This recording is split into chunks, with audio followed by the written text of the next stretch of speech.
5వ అధ్యాయము కర్మ సన్యాస యోగము 26వ శ్లోకము. కామక్రోధ వియుక్తానాయ్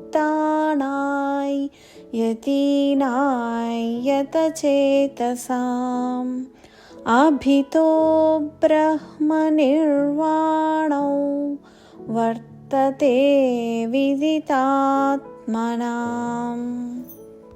తాత్పర్యం: కామక్రోధరహితులను చిత్తవృత్తులను జయించిన వారును అయ్యి పరబ్రహ్మ పరమాత్మ సాక్షాత్కారమును పొందిన జ్ఞానులకు అంతటను శాంత పరబ్రహ్మ పరమాత్మయే గోచరించును.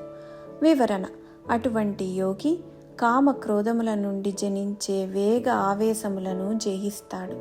తన కోసము కాకుండా సర్వే భవంతు సుఖినః సర్వే సంతు నిరామయ అనే భావముతో ఉన్నందున సదా లోక కళ్యాణం కోసం పాటుపడతాడు.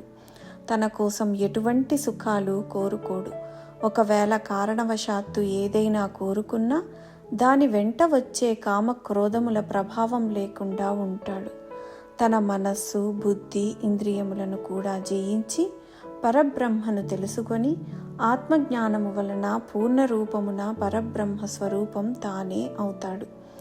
పరమాత్మను చూడాలంటే అటువంటి సాధువులను యోగులను చూడాలి. వారితో సంభాషించి జ్ఞాన సముపార్జన చేయాలి. వారిని శరణు వేడుకోవాలి.